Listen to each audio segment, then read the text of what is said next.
Gossip at the Corpse Cart contains graphic and explicit content that may not be suitable for some listeners. Listener discretion is advised.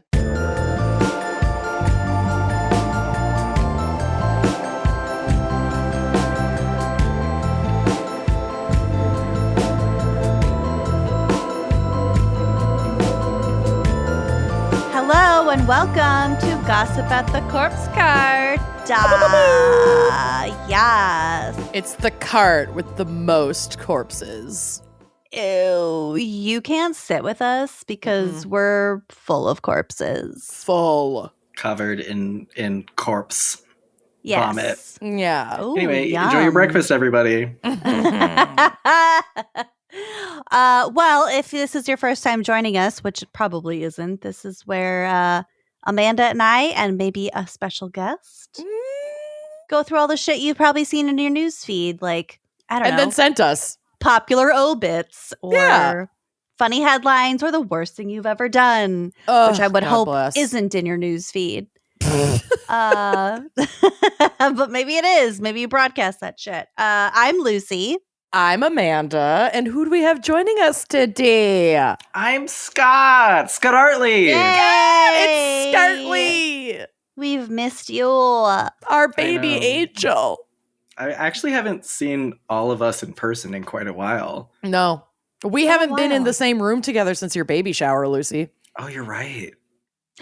Oh, God. Yeah. That was a while It's ago. been like 6 months. 5 months. I mean, it's a testament to how wonderful it 4 is you can months. feel close to people in this modern day and age. And also, I want to smell your farts. Yeah.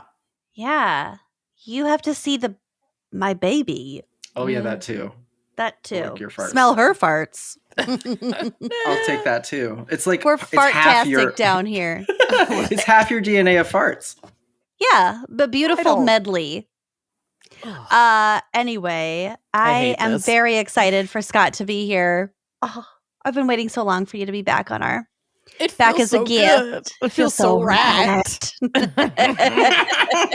Like a warm home. I have a quick story that has nothing to do with anything we've talked about thus far, but Amanda and I were on the phone with each other a little bit ago, and she said, "Son of a bitch." And it reminded me of a really funny story that I don't think I've told you that I just want to tell you. I don't remember saying that at all, but it does sound exactly like me. Continue. Yeah. So probably a year ago or so, I was at Hy-Vee with my friend Ben because he doesn't like to go grocery shopping by himself. So we went together and we're walking in and there's this older man getting a bunch of cans out of the back of his car for the redemption. Yep. Which we don't do in Minnesota. We should. I was like, what's the redemption? Is this like the apocalypse? I didn't know what this was either before I moved to Iowa, but you get 5 cents per can you redeem in these redemption machines at They have the machines grocery in stores. Iowa too. Mm-hmm.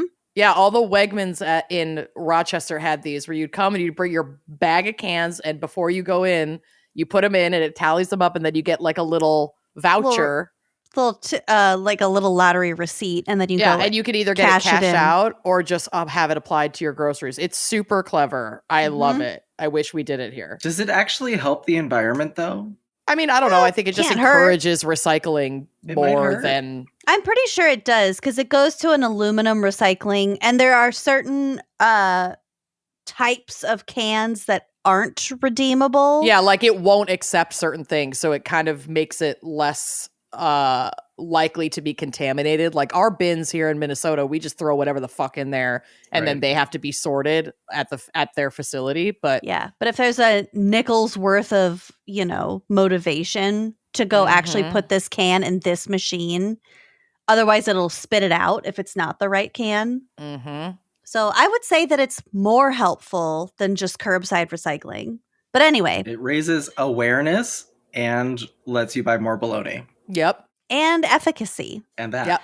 But anyway, we're walking into Hy-Vee. We see this man like loading up cans, and a bag falls out of his car, and like cans go everywhere. It's also a really windy day. Oh no. Oh, my nightmare. And so like I feel bad for this guy, but he just But I just laugh at him and then walk away. While we're on the other side of the parking lot, we just hear him go, son of a bitch.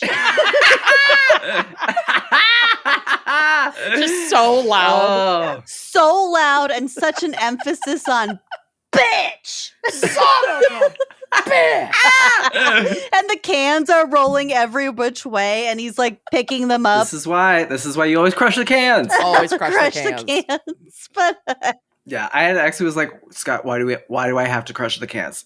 You always tell me I have to crush the cans. This is why, because when there's a wind and it falls and it all goes out, they're gonna roll And also, everywhere. it just preserves space in your recycling bin. You want to empty the recycling bin twice as often from your kitchen in this economy? No. In this bout of arthritis? there might be can crushing protocol with the recycling. I'm not sure. Oh. I can't say that with authority, but it might be. You can say anything with authority. You just might not be right. Anyway, so the last time he said son of a bitch, I was like, son of a bitch. I'm glad I could take you back to the moment of the man with the angry cans. So I love that. every now and then Ben and I just scream that, and it feels really good. It's freeing. It is really freeing. And on that note, Amanda, do you want to start us out with some funny headlines? I really do. I really do. Take us away, Jesus. I can confidently say there is not a theme. Okay.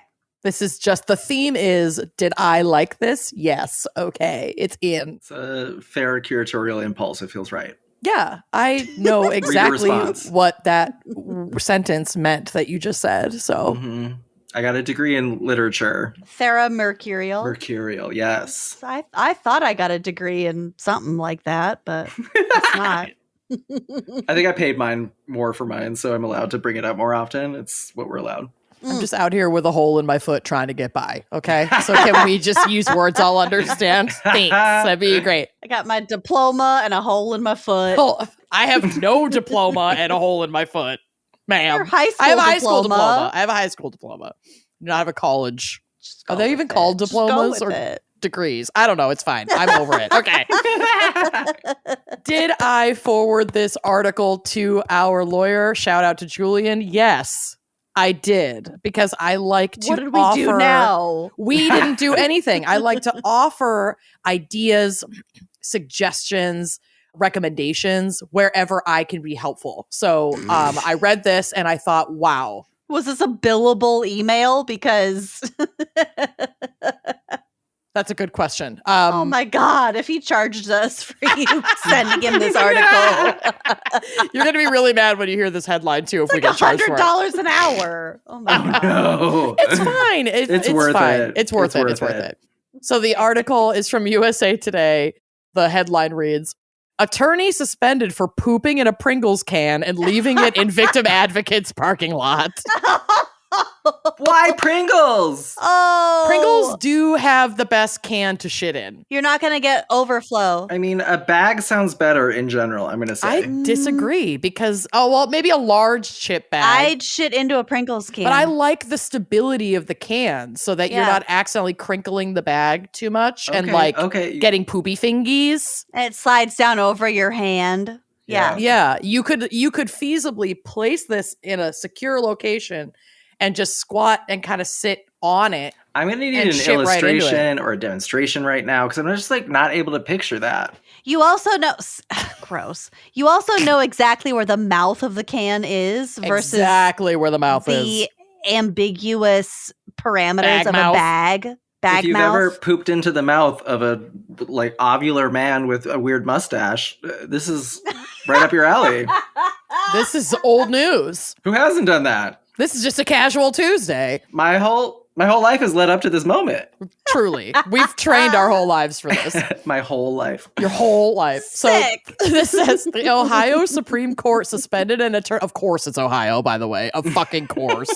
Suspended an attorney who defecated into a Pringles potato chip can and then tossed it into a parking lot of a crime victim advocacy center, sir. No. This hardly seems targeted, honestly. I think You that's... pooped into a can, shut the can, and then tossed it into the parking lot. It could have been anyone. I don't know if the can was closed, but Well, we'll but find if it's out. an advocate organization, so that sounds like it's targeted. Yeah, topic wise. I still think it could have been anyone. Criminal defense attorney Jack A. Blakesley Blakesley's conduct called into question his fitness to practice law, the court decided. Yeah. But they were really impressed by his aim. Blakesley's defense? ?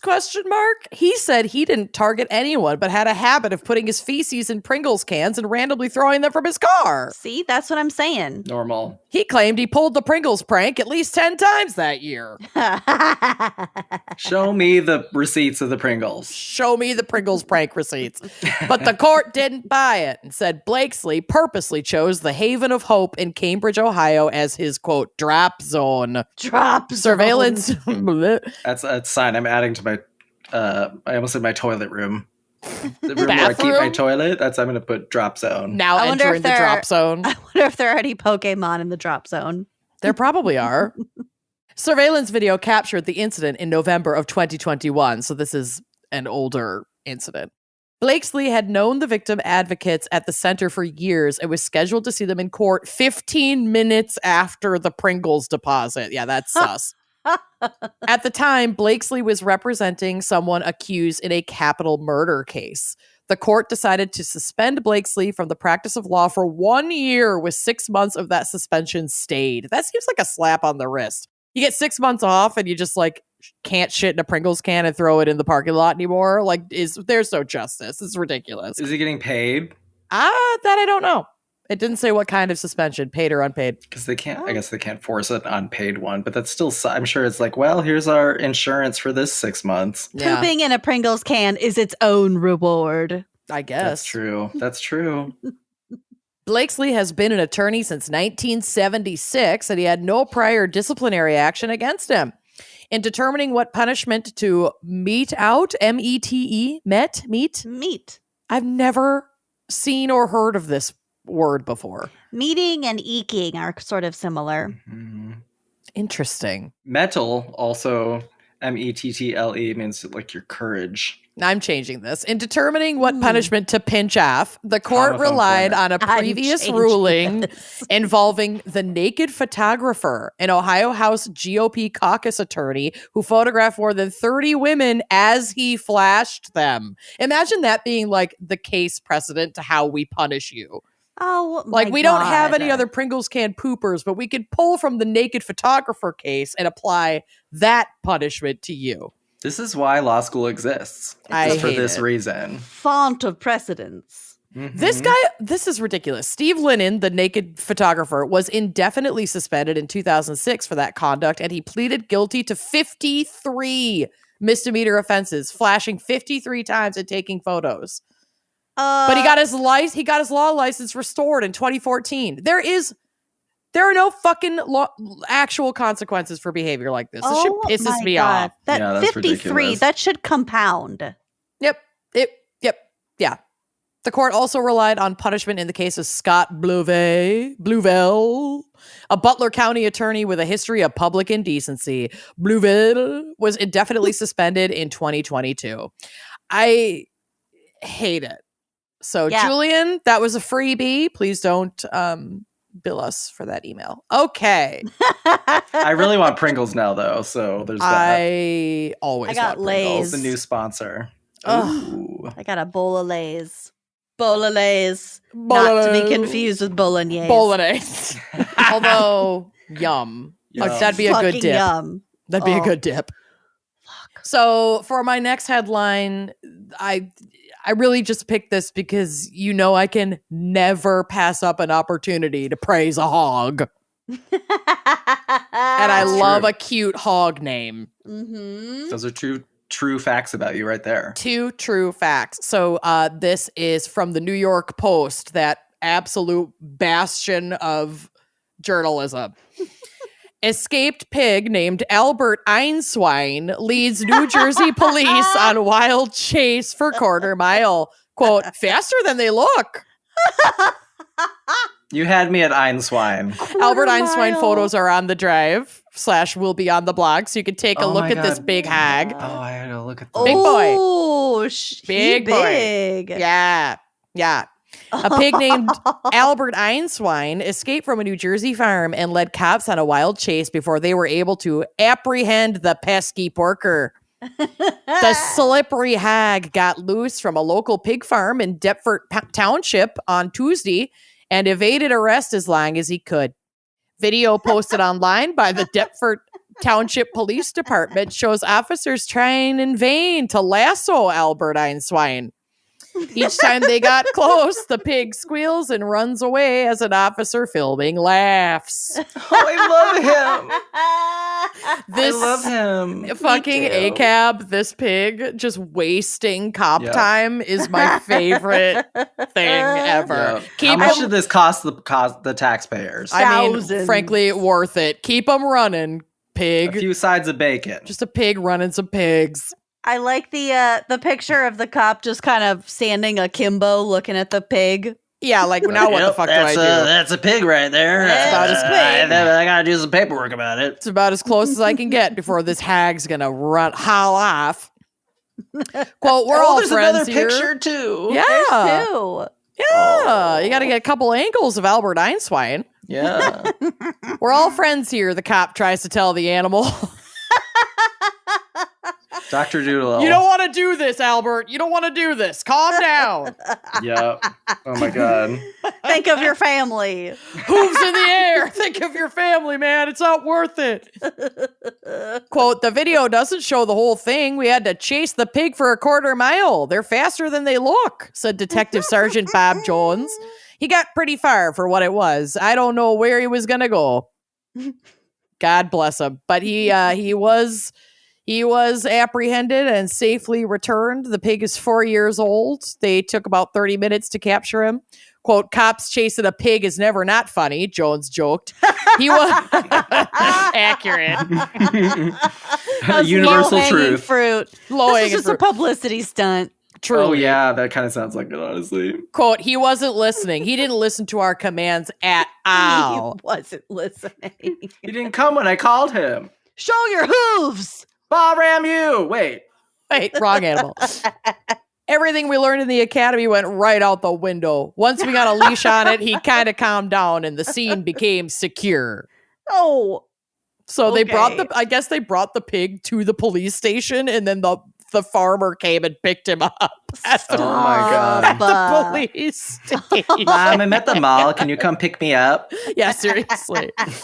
Oh my God. Imagine God bless you. Imagine being like someone pulled over for like a DUI or something at the police station and just seeing them walk in with a pig. Sharing a cell with a huge hog. In the drunk tank. A massive fucking hog. They're both crying, being like, my childhood was hard too. I'm a broken piglet too. Oh. I didn't know my father either. Babies.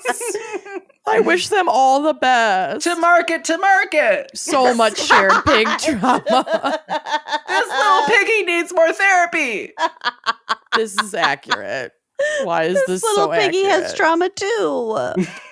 Oh my God. Sorry, Just my me at the burps. bar, honestly. Like, yeah, I know. Wee. Wee. That's the water sports night. Oh my God. Right. Okay.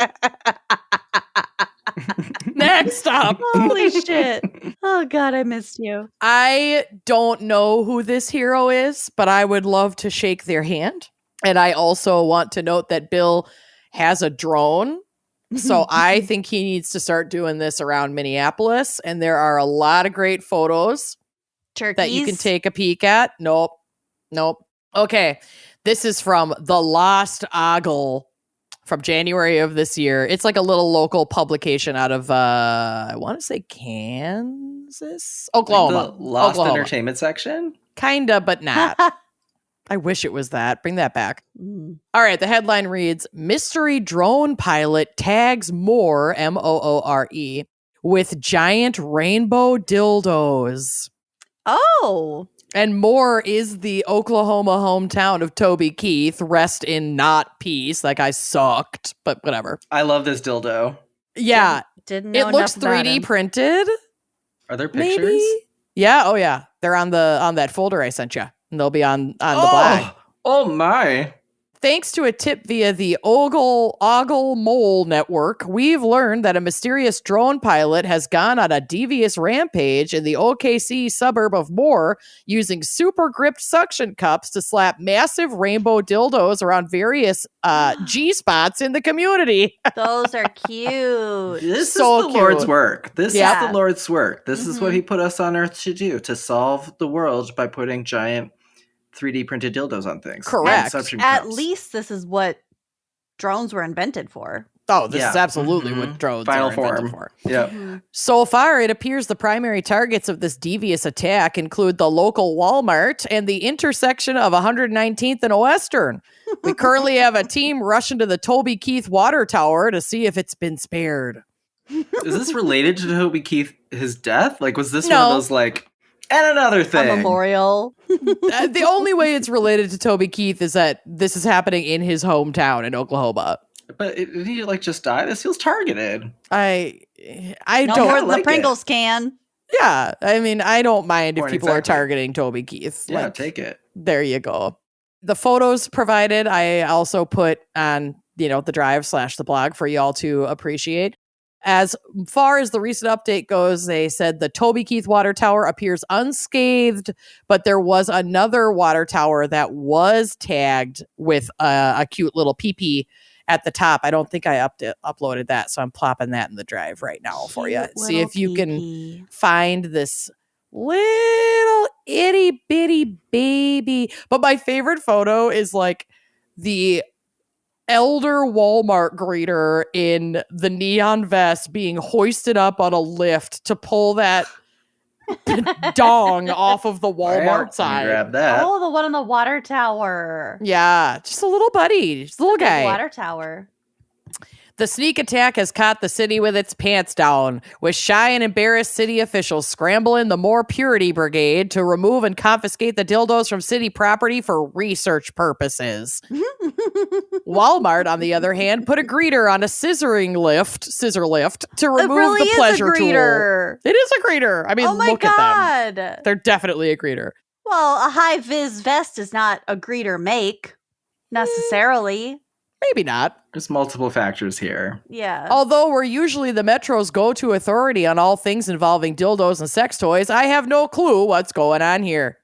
I checked with my moles at Patricia's to see if it's part of some guerrilla marketing campaign for a new location. I think that's a pleasure store, Patricia's.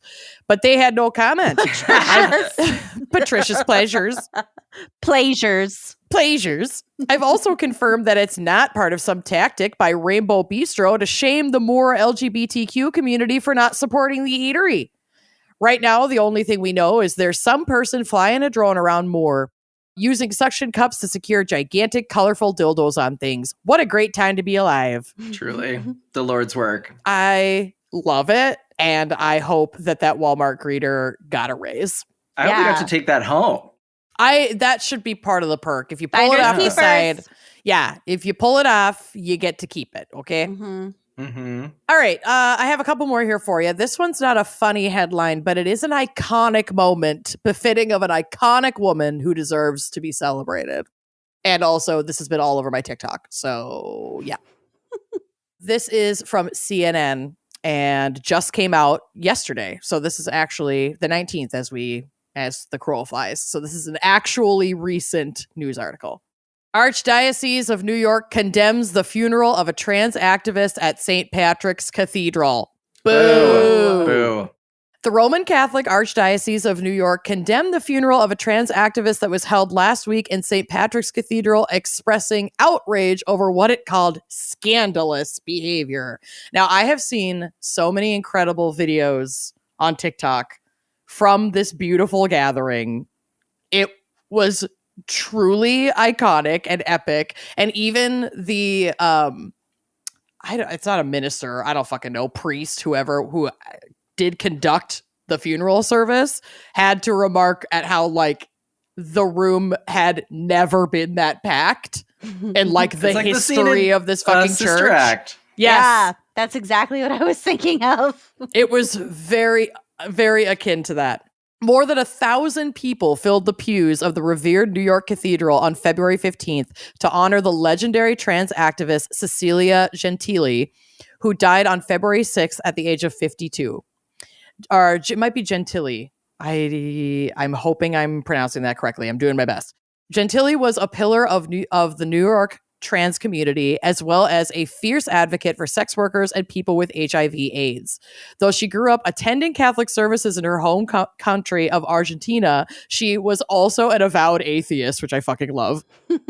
Friends and family members of Gentili characterized last week's service as iconic and historic, with funeral organizers saying they believe Gentili was the first trans person to have a funeral at the cathedral. Mourners showed up in feathery red dresses, fishnet stockings, and lace veils, and the community prayed for God to protect trans people with healthcare and housing. And one eulogy, Gentili, a former sex worker, was remembered as Saint Cecilia, mother of all whores. Ooh. Which it gives me chills. I fucking love her. But after videos from the funeral and news reports from CNN and other outlets began circulating online, some prominent Catholics and conservative groups, responded with backlash. A senior leader at St. Patrick's Cathedral, the seat of the Archdiocese of New York, said after the fact that it was deceived into hosting the service. All right. CNN reached out to the Archdiocese of New York on Friday for comment before it publicly condemned the funeral, but did not receive a response. Quote, the cathedral only knew that family and friends were requesting a funeral mass for a Catholic and had no idea our welcome and prayer would be degraded in such a sacrilegious and deceptive way. Our universal love is contingent. Yeah. She was technically a Catholic, so give it a rest. That such a scandal occurred at America's parish church makes it worse. That it took place as Lent was beginning. The annual 40-day struggle with the forces of sin and darkness is a potent reminder of how much we need prayer, reparation, repentance, grace, and mercy. But not reparations. No, of course not. To which this holy season invites us. This pearl clutching is more than any drag queen I've ever seen. Straight up. Accumulation of drag queen pearl clutching, literal. Hated it. No one does it like the Catholic Church. Mm-hmm. Funeral organizers told CNN that they chose to honor Gentili at St. Patrick's Cathedral because they felt its grandeur was a fitting tribute to her legacy. Agreed. She was remembered at her funeral for championing the most marginalized peoples in society. Kyan Doroshow, one of the organizers, said in an interview with the Washington Post that she told the cathedral that Gentili was a sex worker advocate, an icon, and an activist, and encouraged them to look her up. She added that the house of worship did not ask about her gender identity or sexuality and that she did not proactively disclose it to them. She said, quote, if a cisgender person's family organizes their funeral, does their family tell the church they were cis? If not, why is that being asked of us? Mm-hmm. Good fucking question. Gentili's family also sharply criticized the Archdiocese's response, characterizing her funeral as a historic defiance of the church's hypocrisy and anti-trans hatred. Indeed. Quote, we bestow sainthood upon Cecilia for her life's work, for how she ministered, mothered, and loved all people regardless of HIV, immigration, or employment status. Her heart and hands reached those the sanctimonious church continues to belittle, oppress, and chastise, and she changed the material conditions for countless people, including unhoused people and those who needed health care. The statement continued to say, quote, the only deception present at St. Patrick's Cathedral is that it claims to be a welcoming place for all. Nice. Fucking mic drop. Yes. Oh, wow. Despite the outrage from the Archdiocese and some Catholics, other worshippers didn't seem to take issue with Gentili's service. Michael Horlin, a lawyer from Ireland who attended Sunday services at the cathedral, told the New York Post that, quote, Jesus welcomed everybody. He didn't say if you're one thing or another, you're outside the tent. Apparently there was like a small faction of Catholics that are demanding an exorcism of the church. Me, I'll do it. I'll do it. We'll put you up as a recommendation. Mm-hmm. But I really hope that Cecilia rests peacefully. It sounds like she had an immeasurable impact on her community and that the world is less bright without her. But I gotta say, I love... If you're going to go out flipping off the fucking Archdiocese. Like, this was so iconic and beautiful. Those kinds of churches are so gay, like in the decor. They're very rococo. They're just so like ridiculous. Mm-hmm. It's like gargoyles with lipstick. Exactly. Yes. So like which is what I'm gonna do befitting for Halloween now. Ugh. Men's thighs. Mm-hmm. So many thighs. A lot of thighs. The number of my friends who were like one of my first crushes was Jesus, because I feel like it's like one of those first, like, you see a nude body with like a loincloth. Super nude, like, and the thighs on the crucifix, like the one with the Jesus, thick. They also like just have that, that passionate, like transcendent look. It's like a little femme. It's sexy. Mm-hmm. Yeah, a little femme. like The hair. It's not eyes up sexual. to God. Mm-hmm. Yeah. She's not a sexy sexual. bitch. Yeah, that's exactly it. Jesus, not Catholicism just is sexual. gay as hell. Oh, absolutely. Mhm. Those All right. vestments. Ugh. Come on. The Stations of the Cross. Get out of here, Ooh. girl. Okay. My last article to share with you, I wanted to provide like poop bookends. So we started with poop, we're ending with poop. Cute. This is also an older article hailing all the way from 2015, but we were blessed. Old poop. Love old poop. We were blessed with its delivery. I have to cover it. Here we go. Report. Person pooping in holes at Norwegian golf course still at large. In late breaking news from the dark world of golf course poop capers, a Norwegian golf club continues its fight against a habitual cup defacer who has used the course's holes as toilets. The aim. A hole's a hole. Hole Listen, in one. A hole's a hole, babe. 4. According to a story published by Rogaland's Avis Frode Olsen, or golf/golf news net, Stavanger Golf Club in Stavanger, Norway, has been beset by an unknown pants-dropping menace for the last decade. Decade. Whoa. Wow.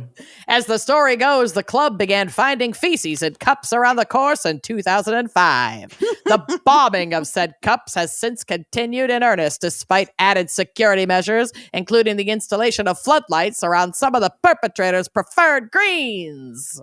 But so they're still escaping the floodlights. I guess so. Like it's just happened. Okay. Or the like in that floodlights are episode of The meaningless. Traitors. Oh my God. That is the fucking funniest shit. Scott doesn't watch The Traitors, I don't think. Do you? Well, as if it's like a meta show about reality TV show. No, like I wouldn't care. It's not that at all. No? Oh, really? You would love it. It does have Alan Cumming, who is Alan Cumming is amazing. It's a game show. The people that are on it being like what are they called? Reality stars. Reality stars it's a drop in the bucket. You will not care about who these people are. I'm like, I don't have to know anything. It's like about a tertiary plot line. It adds a little bit of pleasure if you recognize some of the people, but like it doesn't matter. It's not not important to the show. It's my favorite fucking show. I'm obsessed with it. Okay, great. Okay. Anyway. Sold. Nothing definite is known about the monster behind these heinous movements, but there are some compelling theories. Movements.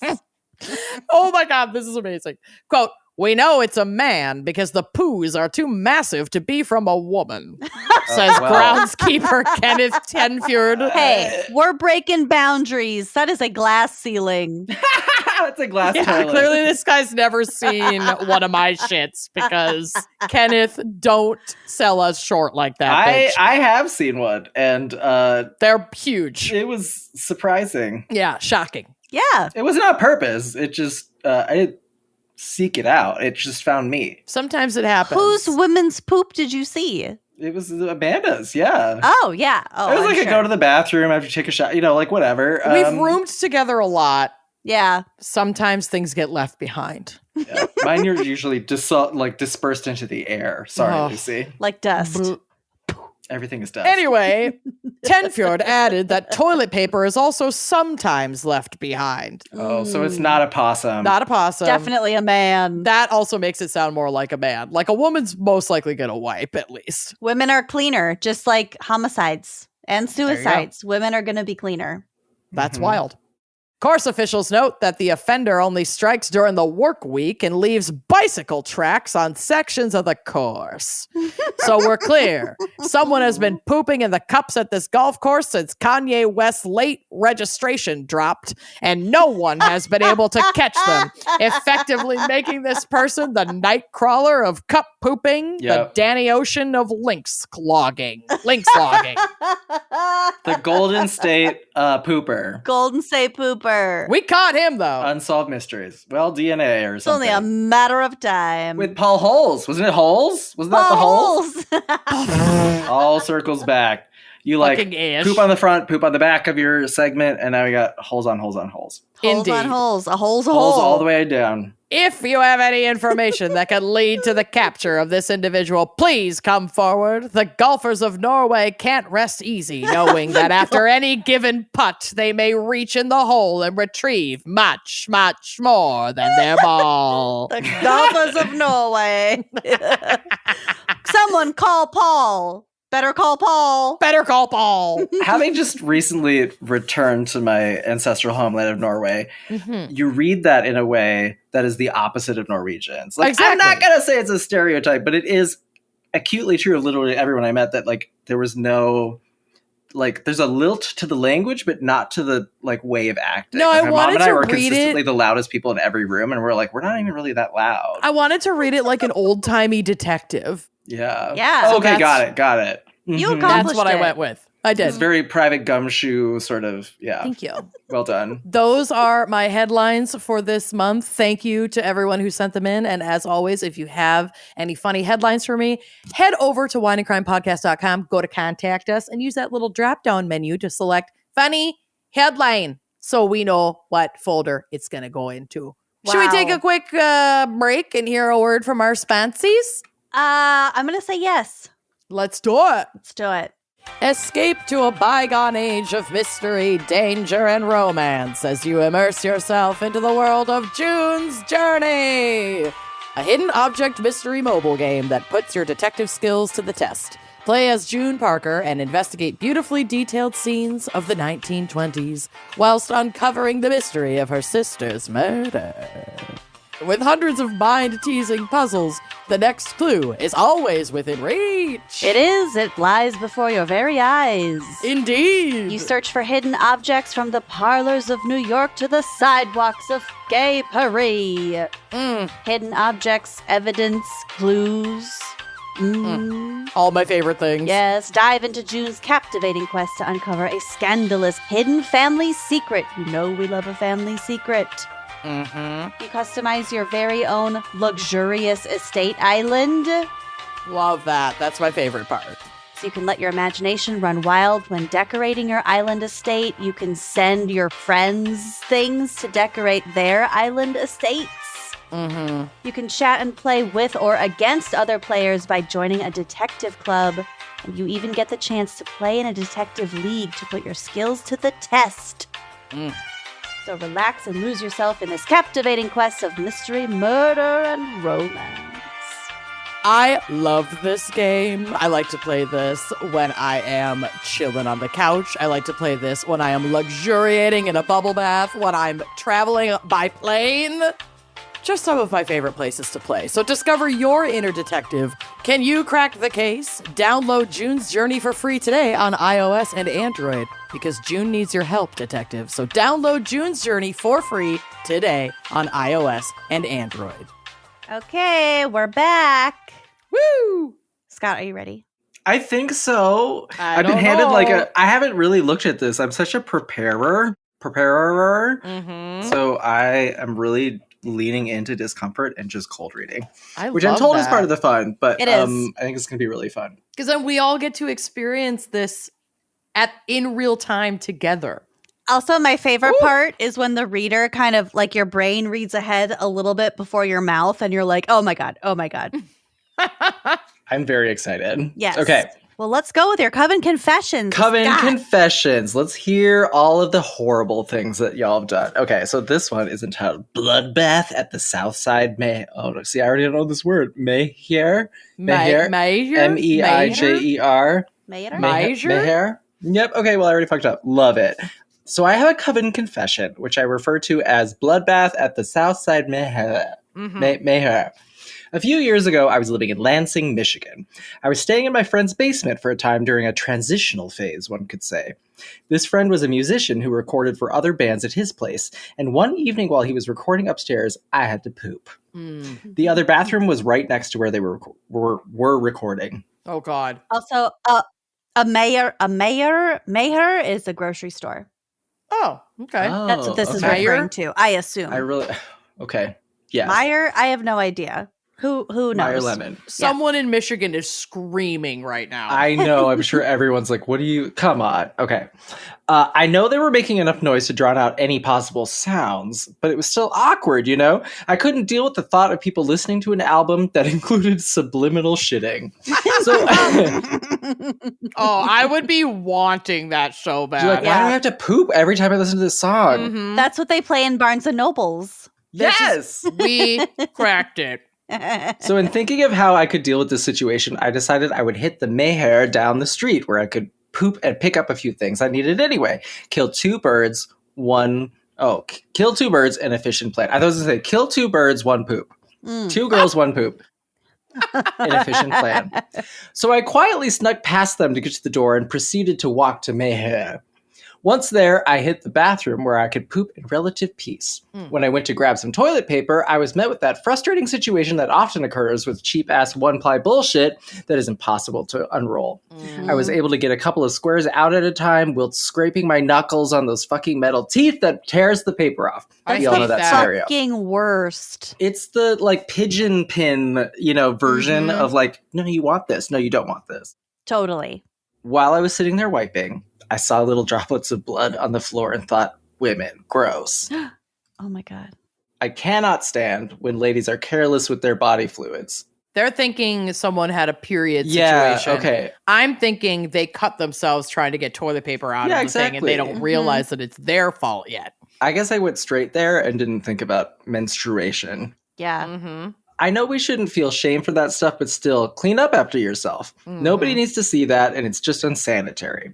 I stood up to flush and realized the dripping was coming from me. There it is. And it wasn't period related. It was from my hand. Knew There we it. go. I had cut the fuck out of my knuckle on the metal teeth of the toilet paper dispenser. You also get to a point with the toilet paper thing where you're just like, Yeah. you're just like going And at it now- with your fingernails. Now they need a fucking tetanus shot because ick. Yeah. Oh, probably even worse than tetanus. Jeez. Just get every shot. Just get every Yeah. single one All that of they it. cut off have. the hand. Cut off the hand. Yeah, get the Amputate. works. Mhm. The work. It was a gusher. For whatever Oh. reason, I sort of flicked my hand over the toilet to get some of the blood off before trying to wrap it in toilet paper, I guess. Just spraying blood everywhere. Now you think the toilet paper is going to come off. I sort of flicked my hand over the toilet to get some of the blood off before trying to wrap it in toilet paper, I guess because I thought I'd just injure my hand on that archaic dispenser. Yeah. If I flung some of the blood off, I could quickly make it over the sink to wash my hand and wrap it in a paper towel. The line of thinking here is immaculate. Ridiculous. Yeah. They're panicking. I mean, blood will do that. Mhm. Yeah. I flung blood all over the stall. It looked like a crime scene. I couldn't imagine what people would think happened in there. Like a woman exploded or was murdered. Scott, this I- reminds me of when we went on our French trip. We went to our French families when Yeah. when in high school. Mm-hmm. And I got my this was back before I was on birth control, so I had horrifically heavy periods. You were so worried about it. I was already preemptively like, oh my God, I'm going to Stressing. bleed all over this person's sheets or their bathroom or something. Yeah. And I definitely did. Oh, It got in their grout. I don't know how to say Babe. period in French. Yeah. I was like struggling to be like, Mucha sangre. what time should I wake up? That was like my big, like, how do I know when to wake up? And you're Yeah. like, how do I let you know that I got blood on your grout?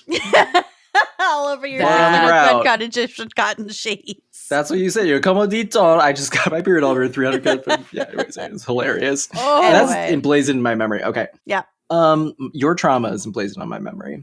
Same with me and you. Oh. True friends share trauma. Yeah. We share the trauma load. I held my hand in the air to slow the flow of blood, exited the stall, grabbed a bunch of paper towels, and wiped up the mess. At this time, a woman exited another stall and looked over her shoulder in either confusion or horror as I was muttering, fuck, fuck, fuck. Why not both? Why not? Ew. I was smearing blood all over the stall. Just painting. No, you're just making it worse. Like, yeah, because those paper towels are never absorbent. No. Yeah, this is a disaster. Those paper sucks. towels are better at squeegeeing than paper toweling. Yeah. Okay, so after I cleaned up the bloodbath, I washed my hands and contemplated going to a nearby urgent care for stitches. Sounds like you needed them, honestly. I mean, that dispenser really did a number on me. I don't know if you've ever sliced a knuckle, but it's a challenge to form a clot when you have a wound right on the jointed location of your body. That does suck. Mm-hmm. I decided to tightly wrap my finger in strips of paper towel and went to the first aid aisle for a box of Band-Aids, Neosporin, and sanitizer. Good work, honey. Good job, yeah. I walked back to my friend's house, my finger pulsating and bleeding through my makeshift tourniquet. I felt like super white trash. That poop was not even worth it. They rarely are. No, sometimes they are. I quietly walked past them. I take that back. I did. I immediately take that back. Pull it back together. I quietly walked past the recording session and down to the basement lair, holding my finger tightly and holding in silent screams. I lay down on my floor mattress with the cat, who looked at me with the same confusion and concern as the self-checkout attendant.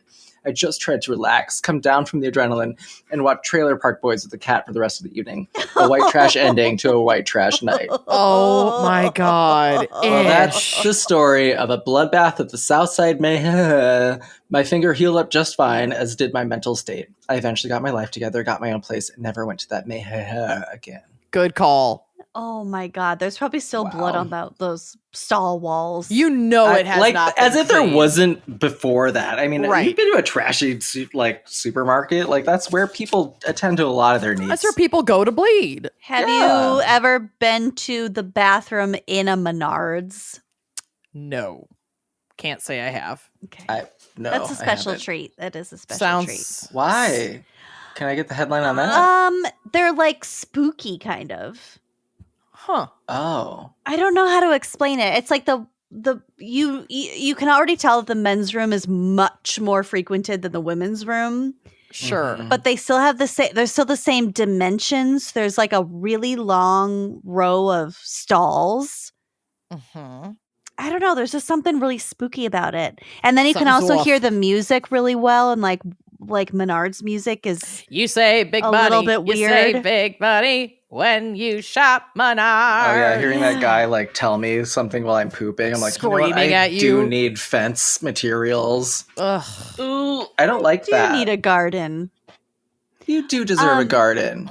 I don't. Yeah, like I don't that. really know how to explain. It's also like really cold. I don't know. The lighting. There's something Let's go about visit it. one This. and document it. Let's have like a haunters like Oh, like a moment Ghost where Hunters we Ghost go movie? in with, Adventures. yes, exactly. We need a Ghost Adventures, but in Menards, and it's because Menards, like the family's like really conservative, I guess. So Yeah.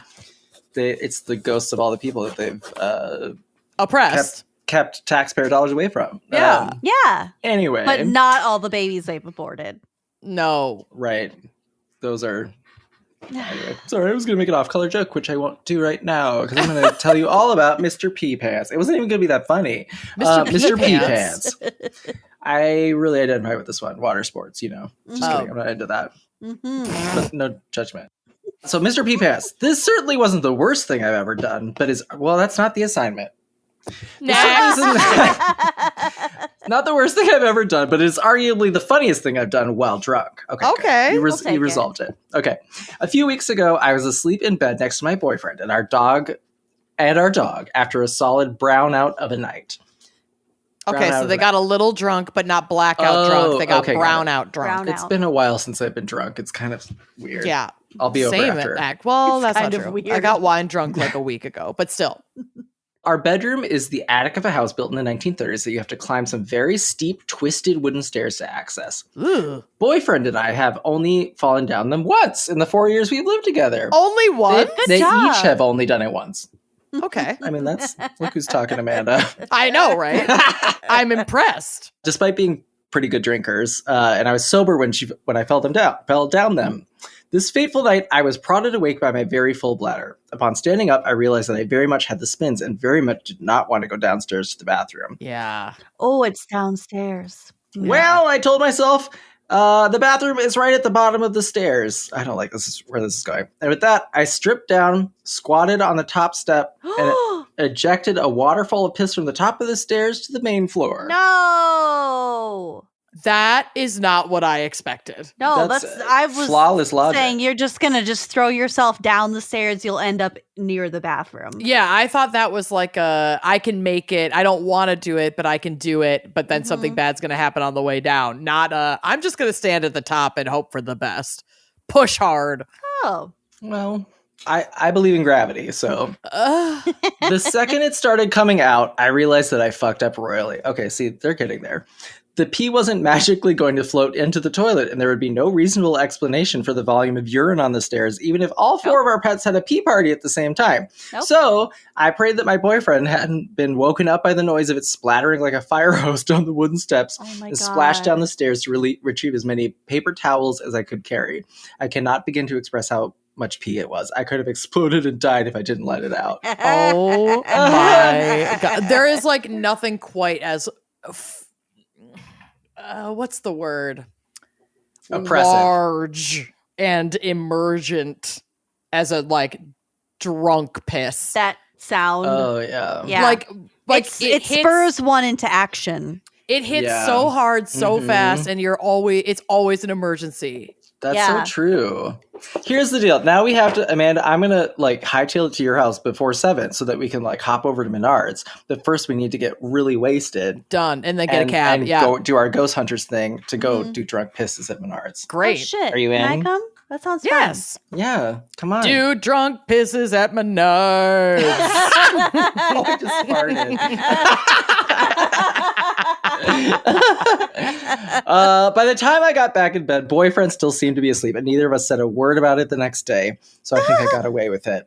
He's a listener of the show, though, and I kind of hope he figures out this was my submission if it gets read on air. He'll figure it out. No, he knows. Well, actually, boyfriends are really good at being, not knowing, but he'll figure it out. Twisty wooden stairs to your attic bedroom. Mm-hmm. Yep. Sound familiar? They smell like pee for 6 months? Yeah, I thought so. Yeah. So wait, are we to believe that they were never cleaned? No, they got the paper towels, right? Okay. Yeah. Mm-hmm. But even it still, lingers. paper towels isn't It's not cleaning. enough. Yeah. No. And that's drying. That's not cleaning. This is Right. Mr. Pee Pants. Well, Mr. P Pants says at the end, I'm just glad our stairs aren't carpet. Yeah, it's Mine better that are. they're not carpet. Yeah. After, I'm not going to say which cousin this was, but they know.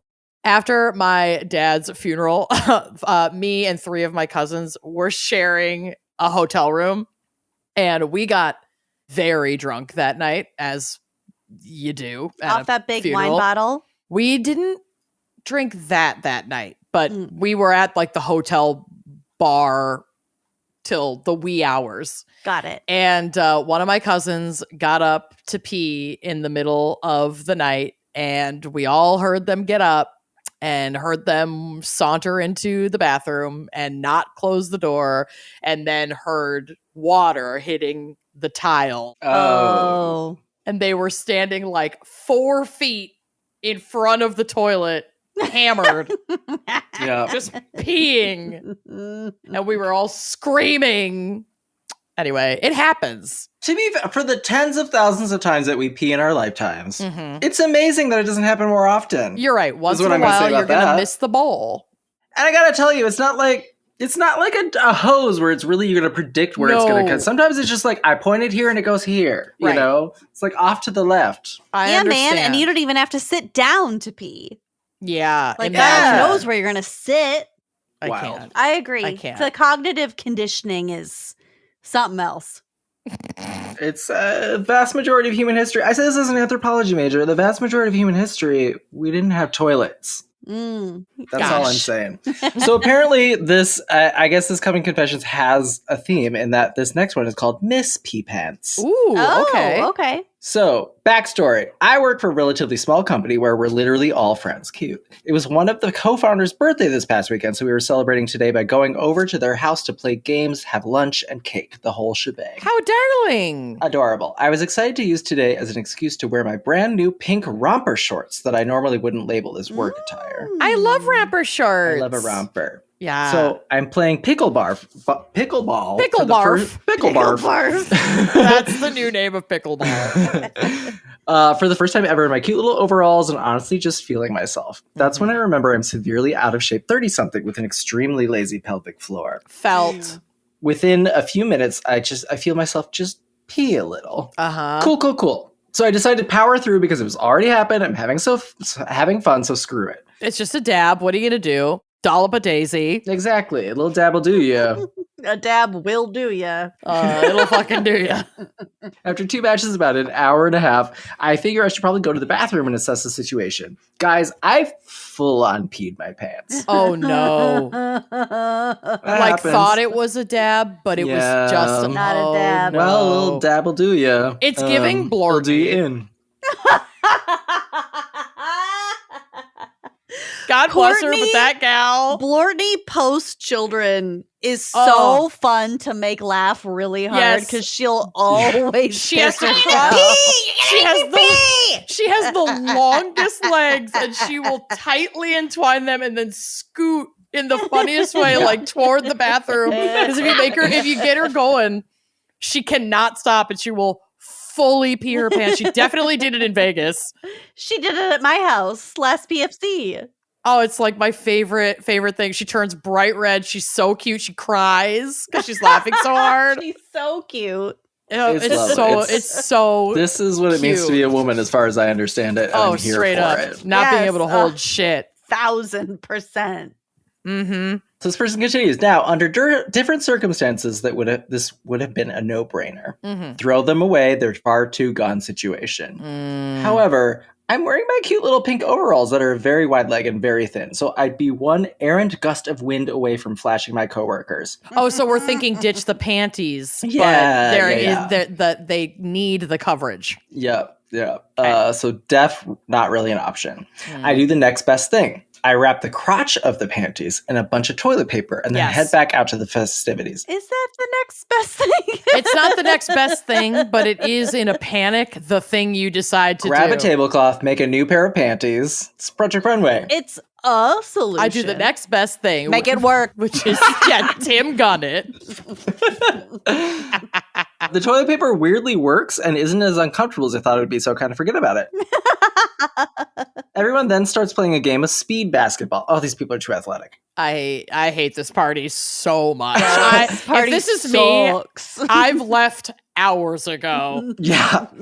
Nice to see you guys. I gotta go. I stopped by for I cakes. gotta go. Someone asked about pickleball. I peed myself and I stayed behind because I love athletics so much. No, at the mere invitation of pickleball, I pissed myself and left. Yeah, it's like when you're being captured, you're supposed to piss yourself to confuse the Scare attacker. them off. Yep. Yeah, and leave your DNA. Exactly. There it is. Tips and tricks. Yep. Tips and tricks. Follow me for more recipes. So everyone starts playing a game of speed basketball. I'm not doing too bad, and I actually make it to the last handful of people, but I finally get out. So I go to stand with all my coworkers to watch the rest of the game play out. That's when I see it. Yep. Toilet paper shreds littering the court. No! I'm sorry, I just died. I thought they were just going to be maybe coming out of the leg, the pant leg, but littering the court. No. Toilet paper sounds really you need more ply. Ma'am, you need more ply. Well, toilet paper is literally made to break down with moisture so that it doesn't clog like the septic system. It makes I guess sense. That's true. It's not going to hold. It's not going to hold, honey. She's not going to hold. The center will not hold. We can have toilet paper that won't litter the basketball court. No. So I am mortified. Did anyone see them? Was it noticeable when they fell out? Yes. The answers to all these is Yes. Yes. Are there any hanging out of my shorts? Probably yes. Probably. The idea of any of my friends / coworkers picking up my piss-soaked toilet paper makes me literally want to die on the spot. Who's going to pick that up, though? No No, one. you'll let the wind do its job. Blortney. She'd be like, oh, somebody dropped. Blortney would totally try to clean it's it got up. piss on it. Oh, somebody dropped it. Such a mom. Such a mom. Such a mom. Such a mom. By the grace of Mother God, the wind picks up and gently blows my shame toward the side of the court. And to my knowledge, no one even thought about it twice. Gently Oh, it's an blow my outdoor. shame. Okay. We're like outdoors. Yeah, okay, I don't know. So I'm back at my desk sitting in a fresh wrap of toilet paper. We're back to work? I don't understand these people, but I love them. God love them. Oh. Praying the next 4 hours fly by so I can run home and shower. Pray for me. So it's like field day. It's like They're writing this as it's happening. As it's happening? I Oh my love that. Like they went back God. to their desk to like do some work and also submit a coven confession. it's like I a love field that. day. It's like a work field day thing. Fresh. I mean, the aroma of urine still with them. Like this is really good babe, writing. take your lunch break and go home and change. Honey, we will call and give you a doctor's note. You gotta Yeah. go. Go home. Go home. Go home. This is Miss Pea Pants' aunt. Just Yep. letting you know she can go home. Her maiden aunt. She's Anyway, got a love the dentist pod. appointment. I hope this story gives as much joy as it gave me pain. It really does. Thank It you. does. Yes. Thank you, It- Miss Pea Pants. Doesn't give me as much joy as it gives me pure mortification. I am so sorry. This sounds awful. It does sound I'm awful. horrified similarly that your friend group is so athletic and that you went back to Yeah. your desk. But This I was love- your this God was your love her. mid-workday birthday celebration. I can't. actually, that's very. Oh, See, none of us have worked in a corporate environment for so long. We just don't know what it's like. Ugh. I All right, have. I think this is have my to la- the degree where I still have nightmares about it. Oh god. Yeah. Oh. I'm sorry. PTSD, but like about corporations. Yeah. Very much a real thing. We also had like field day type things. Like team building Mhm. shit. Three-legged races. Getting outside, interacting with other departments, blah blah blah. Oh, Ew. trust files. I bet you I have just as many, if not more, nightmares about my corporate life as I do about like high school. Like I forgot my locker combination. you do still have a lot of those nightmares. Yeah, I Like, do. They're kind of like my. regularly. I don't even have server nightmares anymore. I have corporate and high school. Mm-hmm. But yeah. I've just blacked out on my trauma so well that I don't have memories, or I don't have memories. Period. I don't have dreams that I remember. I just so don't dream anymore. I've just buried them so far down that they will come out in the last like 35 seconds of my life in one long stream of consciousness, and it's going to be really exciting. And I hope someone's there to document. I it. hope I can be there. Cool. And I hope they've invented like projectors from your brain onto the wall so I can Neuralink, just watch babe. this. Yeah, good thing I'm a Neuralink. good writer. I could just really evoke it. You are a really Yeah. fucking good writer, by the way. I'll bring I popcorn read to your several deathbed. more pages last night, Ooh. and I have a very solid favorite character. Oh yeah, obviously. Yeah, we all know I'm who really it is. excited for the rest of the coven to be able to engage with my book. So somebody please publish my book. Thank you so Mhm. much. Yeah, Scott wrote a book. It's amazing. Amazing. I'm really excited. Okay, anyway, speaking of being so excited that you're going to poop, here, this last one is titled A Shitty Proposal. Oh, Oh, no. God. Okay, here we go. All right, it says, I hear you like stories involving poop. And specifically shitting your pants. They really got our number. So Yeah. I got a great one for you on how my lovely bowels decided to ruin my proposal. Okay. Oh, no. I love that. Earlier this year, my boyfriend at the time and I went on a beautiful vacation on Vancouver Island up in Canada. Gorgeous. We live on the mainland, so this trip was a nice little getaway. Anyways, fast forward to us getting to our own cabin. We rented meters away from the ocean, and we decided after dinner, some gas station food because the town we arrived in was so small the only grocery store closed hours beforehand, so we had to make do. Cute. To go for a beautiful walk. Was it a My Heroes? Meh. Mejeros? To go for a beautiful walk to a lighthouse. Now, unknown to me, the boyfriend had the engagement ring with him in his wallet the entire trip. Oh. Wallet. Ugh, how it never fell out, I would never understand. Yeah, that's brazen. Yeah. I know. Well, the setting of this walk was picture perfect. Sunny day, beautiful, pink sky, sunset, and we're only about 10 minutes away from the lighthouse where the perfect setting was for this proposal. Mm. Well, my bowels decided at that exact moment when we were neither close enough to the lighthouse or park with outhouses or the cabin that I needed to go now. I know that feeling so well. Gas station Weekly, dinner will do if- that. Not more. Oh. Oh, it's- yeah. Yeah. hmm Oh, Uh, yeah. I don't know if you've ever tried to speed walk while holding in a volcano of poop in your ass, Yep. which Yes. obviously we do. Hello. Yeah. I know exactly how that feels. That is the common human experience across all cultures as an anthropology major. Mhm. Quit saying that. But let me tell you, it was not fun. I know that I'm saying it because it's funny that I keep saying it. I love it. I fucking love it. I'm allowed. Yeah, you earned it, babe.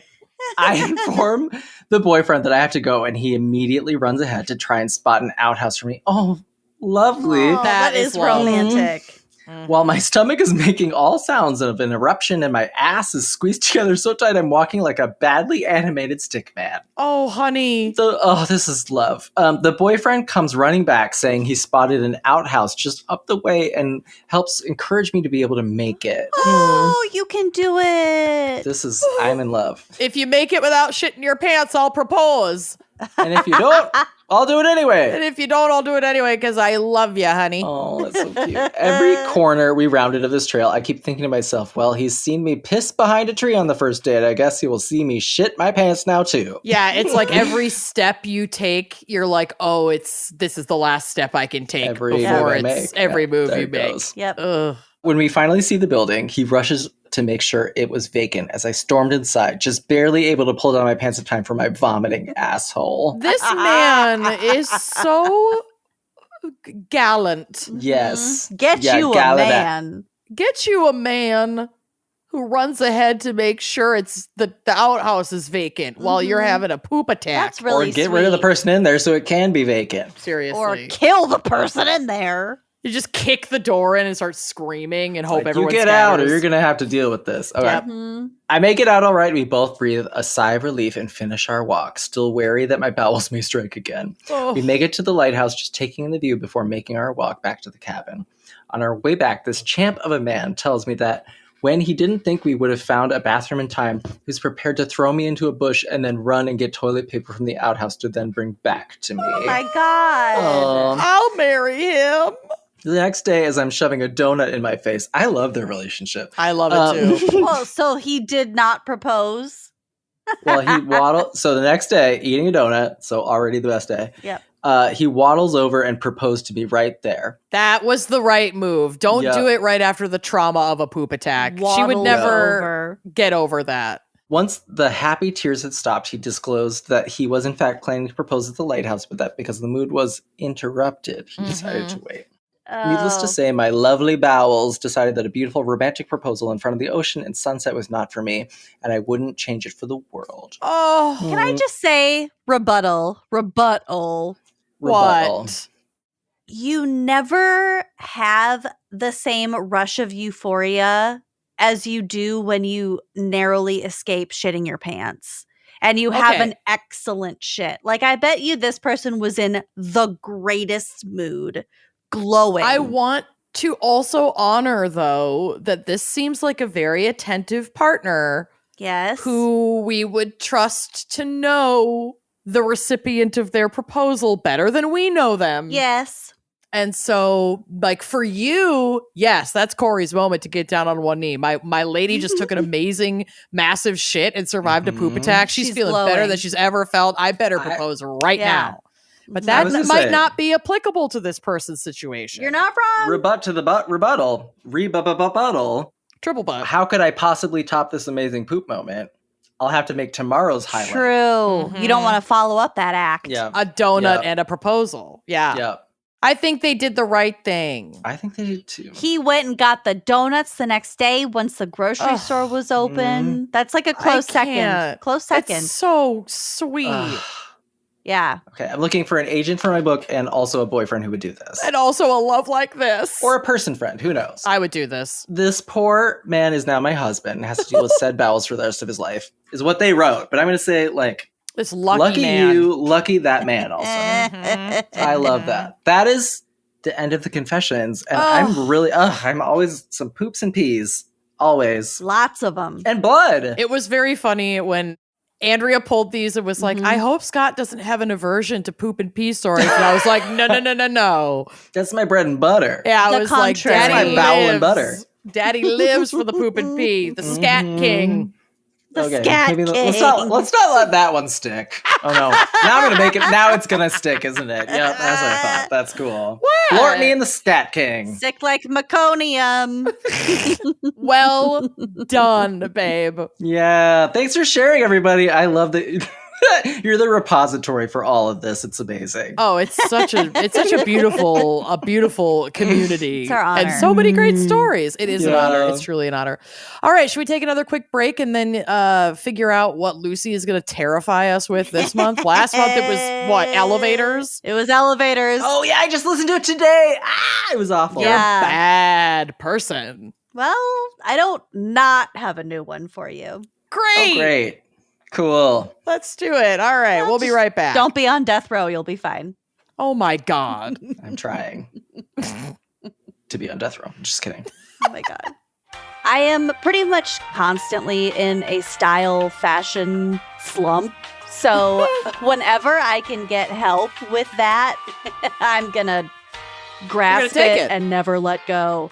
And Stitch Fix sends style so good you can feel it and see it. They deliver all the confidence that comes from a truly amazing outfit without any of the work, which I'm a big fan of. Yeah, it's amazing. I have been using Stitch Fix for years, and my stylist helps take my wardrobe to the next level. She knows what works for me. Sometimes, let's be honest, often even better than I know what works for me.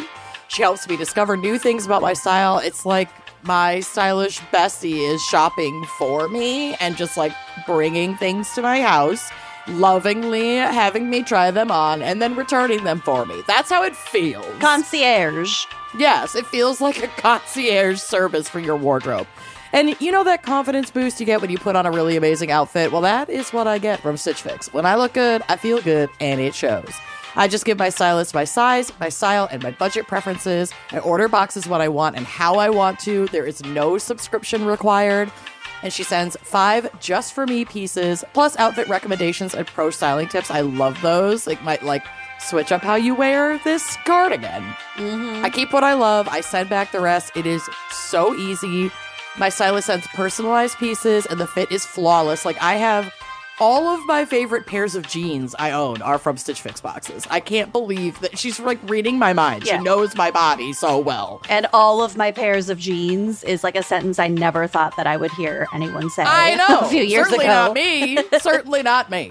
Stitch Fix makes it all so easy. I get outfits that make me look and feel really good, and I do not have to shop. And if you don't love something, you just send it back. The shipping, returns, and exchanges are always free. And I just checked my tracking, and my spring fix is coming today. Yes! I'm so excited. Style that makes you feel as good as you look. Get started today at stitchfix.com/gals. That's stitchfix.com/gals. One more time, stitchfix.com/gals. And trade your fashion. Trade it. All right, we're back. We're back. Lucy, I do not want to pass the baton to you, but I have no fucking choice. Honestly, I'm sparing you the worst parts, which we'll get to. Oh, are you? Mhm. I am. Put them back. Put them back right now. That's I want them. so nice of I you. don't want to for my own mental health. Okay. Oh my I- God. You know what? We're going to get to it. So, a few people have written in about the nitrogen execution in Alabama. Oh God. Oh yeah. Oh no. So, here's an article from the AP. This particular one was sent in by Janae. And I've been meaning to look further into this, and I looked, and I wish I hadn't. So I'm going to read God. you the initial article, and I'm going to spare you. We'll get to Are it. you? Okay. An Alabama death row inmate filed a lawsuit Thursday that challenges the constitutionality of nitrogen gas executions, arguing that the first person in the nation put to death by that method shook violently for several minutes in a, quote, a human experiment that officials botched miserably.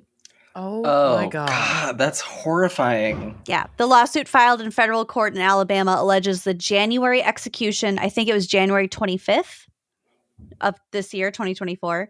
The January execution of Kenneth Eugene Smith by nitrogen gas was torturous and, quote, cannot be allowed to be repeated.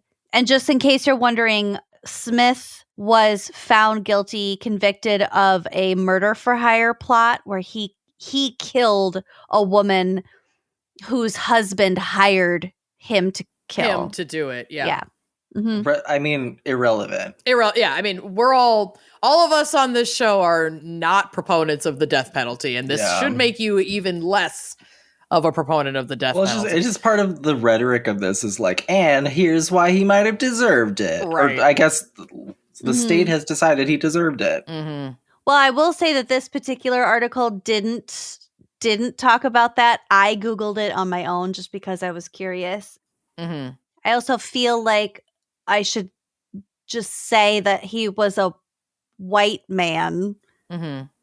But again, I personally don't think that anyone deserves the death penalty, and we'll fucking get to it. So the lawsuit says descriptions from witnesses that Smith shook and convulsed contradicted the state's promises to federal judges that nitrogen would provide a quick and humane death. Okay, so the state is saying this is a peaceful method. The state said that it would take just a few seconds. And witnesses were like, saying this was a nightmare. That is not what happened. Yes. Okay. And the empirical evidence requires that it actually somebody has to go through it. Right. Yeah. And he was the first one to go through it. Oh, so, quote, the results of the first human experiment are now in, and they demonstrate that nitrogen gas asphyxiation is neither quick nor painless, but agonizing and painful, said attorney Bernard E. Harcourt in the lawsuit. The lawsuit was filed on behalf of death row inmate David Philip Wilson, who was sentenced to death after he was convicted of killing a man during a 2004 burglary. So that's a different guy. Mm-hmm. Oh, it's like the next person. I think it's like the next person. Yeah, so like the next person's lawyer was like, we're not doing it like this. First one didn't go that well. Yeah. The lawsuit seeks a declaratory judgment that the current nitrogen gas asphyxiation protocol violates the inmate's constitutional right to protection from cruel and unusual punishment. Alabama last month became the first state to use nitrogen gas to put an inmate to death.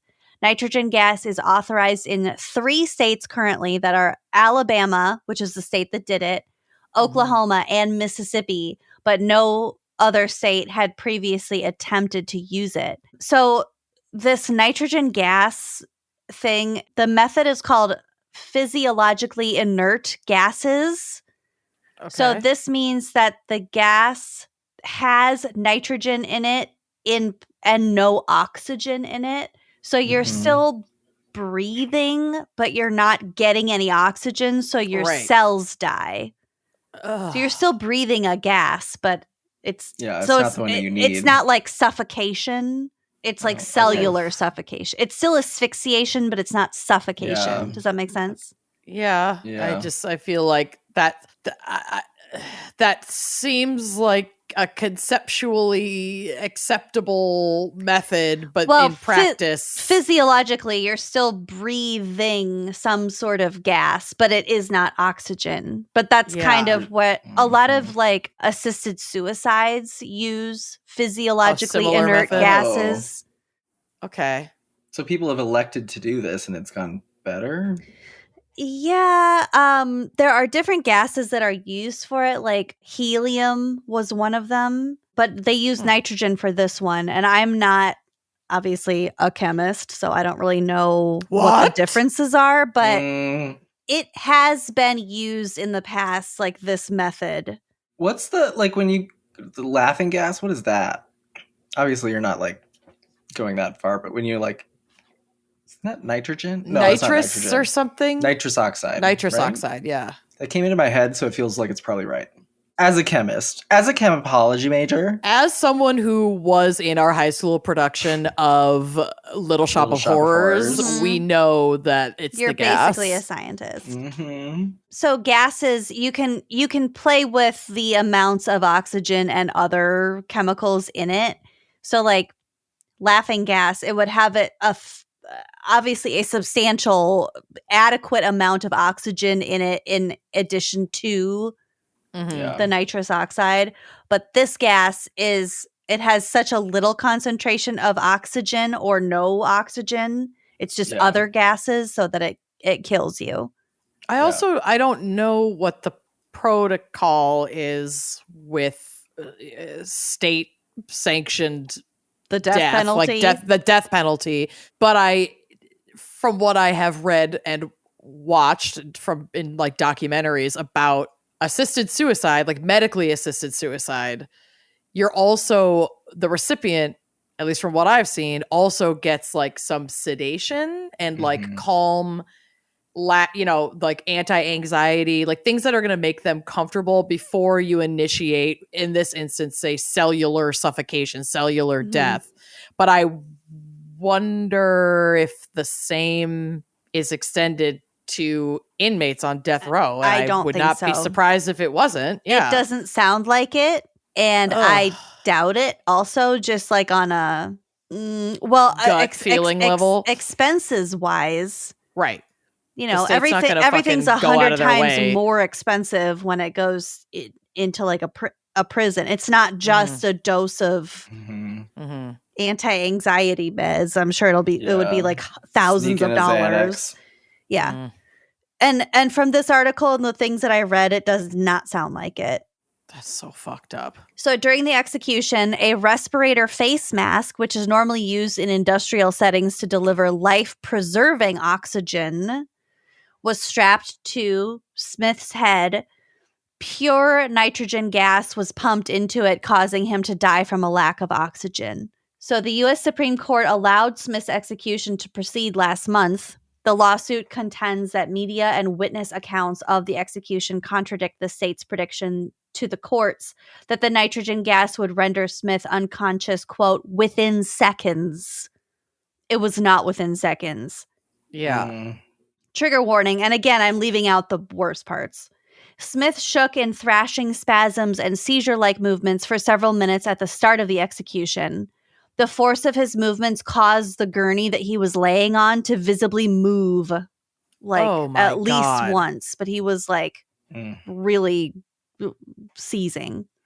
Reporters from the Associated Press, the Montgomery Advertiser, the Alabama Reflector, and WHNT attended the execution as media witnesses.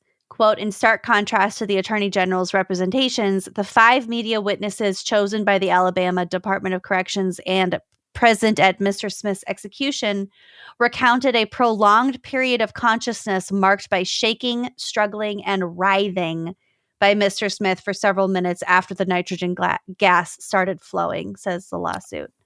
It's honestly, good is the wrong word, but I'm grateful that there were like state-sanctioned media witnesses there who could actually advocate for, it's too late for the individual who received this method, but to say like, whoa, this is fucked. Yeah. You cannot use this on other people. Yeah. Because without that, I mean, if the only testimony you're really getting is more like emotional testimony from, say, survivor's family or the now deceased family, it's like the state's not going to take that shit seriously, but their own sanctioned witnesses that are there from the media to be impartial third-party witnesses to this kind of event are journalists. It's so fucking important. This reminds me of the William Williams case that I still think about really frequently, which was in the Minnesota Crimes first live episode. Yeah. That you guys did. The hanging that got horribly botched. It was the last time that there was capital punishment in Minnesota because there were witness accounts that were so horrific. Yep. They were like, here's the reality of what this looked like. It's inhumane. We cannot do this to people. And like, it's I hope this can be a moment like that, because what a terrible, Well, it's getting a lot of media publicity, which doesn't. It's good. It's good. It should. It doesn't mean that it's gonna change, but that kind of public pressure and backlash and outrage has an impact. Well, so also, like if you're listening to this and this is affecting you should like write do something about it. Yeah. I mean, this is like what your show has the power to actually do, is like move people to action. Don't just like passively consume, right? Salacious content. Like, what does you can contact your representatives about this exact case and be like, you need to fucking make a fuss about this. Particularly in Alabama, because this is not the first time in Alabama that like executions of felons has been gone so really horribly wrong. Up. Yeah. So this article goes on to say, the lawsuit argues the problematic execution came in a state that already had a, quote, bad track record of botched executions. That is sick. Oh, Alabama God. Governor Kay Ivey in 2022 ordered an internal review of how death sentences are carried out after an unprecedented third failed lethal injection.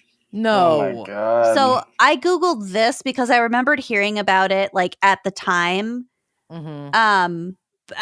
I'm not sure what happened with the first two, but the third guy who was supposed to be executed by a lethal injection had like a last minute stay of execution from the governor, I guess, of like the efficacy of the execution itself. And like, but it was at the last minute. And like during that weird interim of like lawyers talking to each other and like, are we killing him? Are we not killing him? This is real life. This is wild. But there were like medical professionals like injecting him with this whatever the medicine was to kill him, like kind of like a bunch and like in the muscles, and like it was painful for him. It was very prolonged, and like I'm also again not saying that these people are perfect, and like I don't know what the terms were that they were being like executed under, but like it doesn't matter. This is inhumane. Period. It's inhumane. Yeah, there is no thing that happens to you that should allow you to do something horrible to somebody else. Yeah. Like that's the logic I have anyway. And so the idea that we have like a state sanctioned thing to be like, and now you get this and that way, like, the ultimate punishment. That's just when ridiculous. Our judicial system is so flawed that it's like not unreasonable to wrongfully convict someone and sentence them to death. Like that happens too. Yeah. It's not fucking worth it, man. We make too many fucking mistakes. Yeah. It's just I haven't made a single mistake my entire ever in your life, personally. Right. But we're not in charge of this stuff, so we're besides us excused. Right. Yeah. We're perfect, but So Alabama Attorney General Steve Marshall has maintained that the execution was, quote, textbook, and said the state will seek to carry out more death sentences using nitrogen gas. Oh my God. the state AG is like, no, this is exactly how it was supposed to work. It's an election year. Yeah, exactly. That's probably exactly right. Like, we don't give a shit that Quote, that a convicted murderer is suffering in this death. will play well to suburbia or whatever, so I'll do whatever. Yeah, I mean, you're safer my because of constituency it. doesn't fucking care. Yeah, they're off the streets. Quote, as of last night, nitrogen hypoxia as a means of execution is no longer an untested method. It is a proven one. He said, because we're using inmates as fucking human science rats. He said the morning after Smith's execution, extending an offer of help for states considering adopting the method. Ugh. Alabama Corrections Commissioner John Q. Ham said he thought Smith might have deliberately held his breath, so like delaying the delivery of the gas, and that's why he suffered so much. It was his fault. Yeah. It was his fault. But also said the state expected involuntary movements and the type of breathing that occurs with lack of oxygen. Great. Ham said, quote, this was all expected and was in the side effects that we've seen or researched on nitrogen hypoxia. And those details that I found were in a different article from USA Today. And this was written by spiritual advisor Reverend Jeff Hood. Mm-hmm. He witnessed the execution. He was Smith's like spiritual advisor, whatever. Mm-hmm. And this was the part that really disturbed me because it was an in-depth kind of description of Smith's death, and it was disturbing. And I'm not going to read it, but it was like it's pretty much what you would kind of envision from all this. Ugh. I mean, I'll bet part of what was disturbing was it wasn't quite what you expected, right? Well, I think it lasted a long time, and it was very physiologically active. Like, you'd think like, Yeah. oh, someone's suffocating, they're just kind of like still and struggling. But no, this was like a very active, prolonged, excruciating death. Oh. Jeff Hood says, quote, "Taking off my glasses, I sobbed. I had never felt so far away from God. I prayed that God would forgive me. I was doing the best that I could." That is heartbreaking. It wasn't just the death of a man. It was death to any idea that there could be anything humane about executing a person. Wow. Mm-hmm.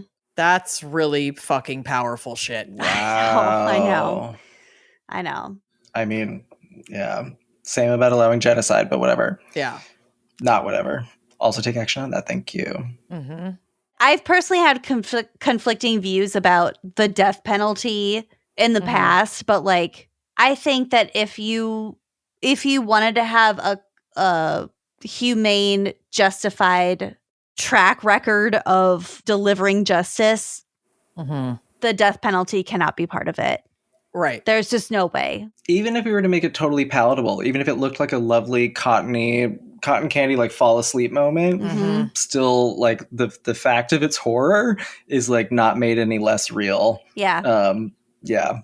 So this is horrific, and I'm like, sorry and thank you for going into the detail that I can't allow myself because it's still winter and I have like 6 weeks of good mental health in the entire year. I'll get in August. Yeah. Yeah. But it's the utility of it is still valued. There's still something that can be done. Like tomorrow's a new day. It can be the one time that this ever happened is the possibility that stands in front of us. Right. Yeah, it's fucking nasty. And like, you can intellectualize and be science-y about the whole thing and be like, oh, it should have just taken seconds. And in theory, it does XYZ. And, you know, on paper, in black and white, it does this. But like, that's not what happens. And if it takes the people seeing it to be like, oh my God, this is a state-sanctioned murder. This is awful. Torture is what it is. One type of state-sanctioned murder. Yeah. And also, I mean, there are going to be people who are like, well, what did they do? Like, did they deserve it? Like, A, who are you to decide? And B, what are the odds that somebody is wrongfully convicted of this? And we know that chance is higher with people of color. The fact that there's a 1% chance at the minimum that this happens to innocent people, is that not enough? Should take the option off the table. Yeah. If it could happen to literally one person, then it shouldn't be allowed. Yeah. So I heard you say, somebody said like contact your legislator. Is that like a thing to take action on? Oh, certainly in Alabama. If this happened in Alabama, I would highly encourage any Alabama listeners to absolutely contact their legislators. But I think that anyone living anywhere can share this information and make a fuss about this. Because obviously, like, even if you're not a constituent of Alabama, the court of public opinion is a powerful one. Yeah. And I would imagine a lot of people don't know that this recently happened. Yeah. I didn't know. Oklahoma, Mississippi, Alabama is where the nitrogen gas is an option. But I mean, really, this pertains to the death penalty in any state where that's legal. Yeah. But just because they currently have access to this method doesn't mean that anywhere with the death penalty couldn't gain access to this method if a stink is not fucking raised about this. Don't get me started on the electric chair. Ugh. Oh, yeah. Not that that's legal anywhere anymore, but like... But it was for a long time. I actually think it is not even that. People thought it was morally okay, you know, like they at one point we thought lots of things are morally okay. Yeah. And those things change. Well, even if you're not even if you don't have legislators if you're not a constituent of a specific area where this is happening, federal law is what will, you know, do this. So it's, you know, if however many percent of every legislature is like, let's not do this. Right. It could override it. So yeah, your emails passion, and your do something about it. Are impactful. Yeah, totally. And they fucking matter because they have to keep a record of that complaint or that concern, and those concerns pile up. Yep. They You sure got do. the power. You got the power. Indeed. I got the power. Okay. Oh my God. So that was your new fear, I suppose. Great. The rest of them aren't that scary for like any particular individual, but so moving on, this next article was sent in by Sarah. This is from MSN. I'm not going to read you the headline because it gives away the lead, but Oh God, so does the okay. first sentence. So here we go. A month after he was filmed giving a glowing eulogy at his grandfather's funeral, a Florida man was put behind bars for shooting him dead. Oh, wow. The killer was the eulogizer? Yes, ma'am. Yeah. Oh, the It's coming from drama inside of it the all. house. Joshua Nareau, age 23, extolled his grandfather, James Corey, age 71, at the time of his death, to a room of mourners on January 7th of this year. Oh. So this was part of his eulogy. Jim, I called him Grampy. By blood, he was my grandfather. As a person, he was my father. He helped raise me. He made me the person I am today. You are all here because you knew and loved my grandfather, and I thank you so much for that. My goal in life is to be as good as this man was. He helped everyone in this room in some way, and I know that. But by that point, according to a press release from the Charlotte County Sheriff's Department, police considered Nareau a suspect in Corey's December 28th death. Oh. So the grandfather died on December 28th. The funeral was held on January 7th. And on February 15th, Nareau was arrested on second-degree murder charges and sent to Charlotte County Jail without bail, according to the department. Damn. But so they don't know that he's done it. He's just arrested in relationship to it. We'll get to it. Sounds like it's going to happen. Okay. Oh, God. A probable cause statement obtained by Law and Crime shows that forensic testing tied Nareau's rifle to evidence found at the scene of Corey's death. Mm-hmm. So the grandson Probably had a like rifle. ballistics. The ballistics. We'll get to the ballistics. Mhm. Quote, I am glad to finally be able to bring an update to you on this terrible incident.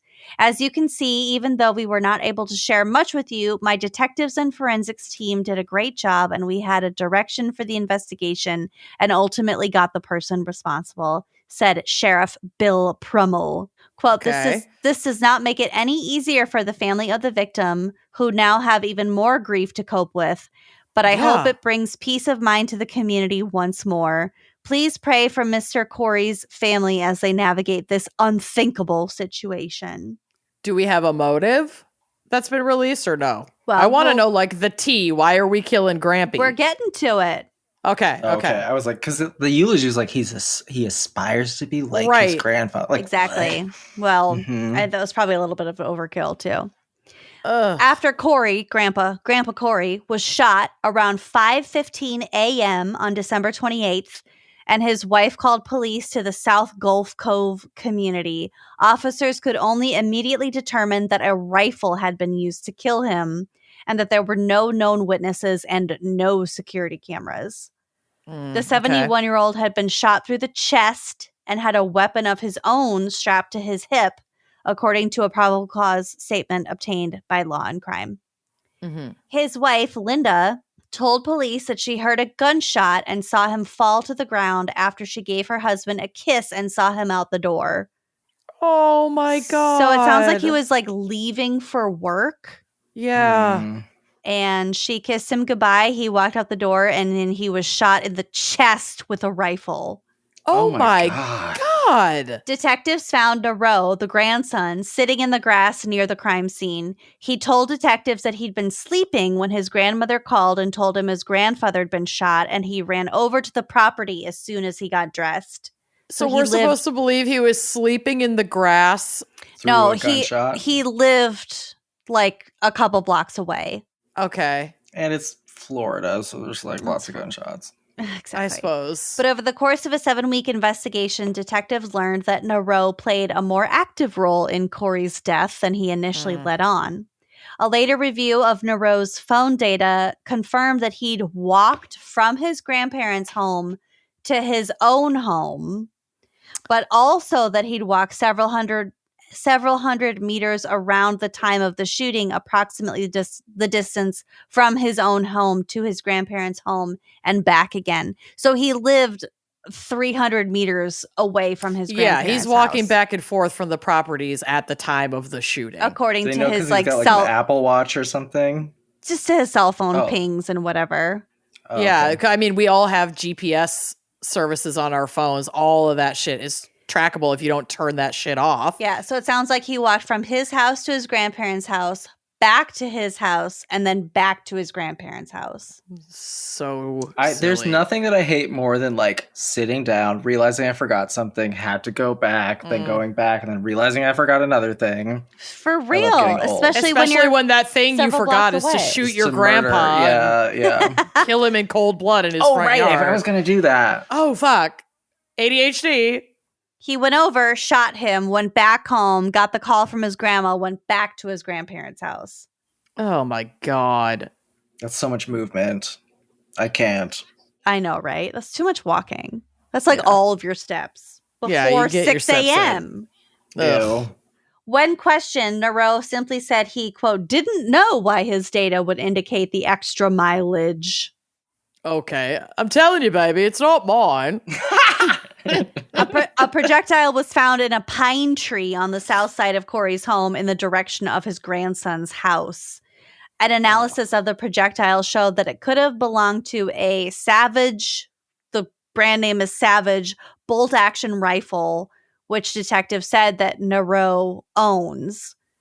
Forensic testing of Nero's rifle shows that it was the source of the projectile on February 14th, giving detectives the evidence they need to make an arrest, according to the document. Charlotte County records also show that Nero was jailed for several hours on January 11th, so like 2 weeks after Right the after. shooting. Not even 2 weeks. Wasn't he killed on the 7th? He was killed on December 28th. Oh, the service was the 7th. Okay. That's right. Yes. So the grandson was put in jail for driving with his license revoked, but he was released after paying a fine of $150. So for a little while, they had their guy in jail. Yeah, but yeah, they hadn't connected those dots yet. Exactly. $150? That doesn't seem like very much for driving without a license. Yeah. Yeah. It's a non-violent crime. Yeah. I guess, yeah, if you like forgot your license, that's one thing. Yeah, and anyway. most of those fucking quote unquote crimes are just to get money in the way of fines anyway. So Yeah. So as of now, we're still waiting on the court hearings for his first appearance for killing his grandpa. But yikes. I just thought it was crazy that he gave a very nice eulogy for somebody who he fucking Killed. Murdered. Who do you That's think wild. knew that's like who was the grandma sitting there like just boiling watching him do this? Like who, with the investigators Right, in the who in back the being like, audience? "We'll get you." I want to know what paint me a picture of that scene. That sounds like really interesting. Maybe the grandma hired him. Oh, that could it be the goes plot deep. twist of Maybe. the century, dude. Yeah. This is all No. wild speculation, but Yeah, any of you listening to this right now won't be on the jury, so just speculate. Yeah, I Why can't. not? That would be too much. But yeah, we're gonna have to set some Google alerts for this bad boy. we're setting our googs. Set your Goog. Okay, so last but not least, a bunch of people sent this one in to me, including Sean Bob, Alicia, Clarissa, Casey, Kat from Crime Chat Podcast, Nicole, Jessica, Candace, Kelsey, Elise, Amber, Alexandra, Tiffany, and Emily. Oh my god, this sounds like a bridal party, and I'm living for it. Mhm. A very big bridal party. Okay. Mhm. Whew. All right.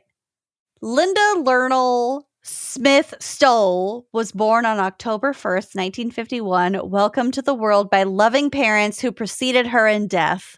In February of 1969, she gave birth to her first child, Gail Harvey Heckman.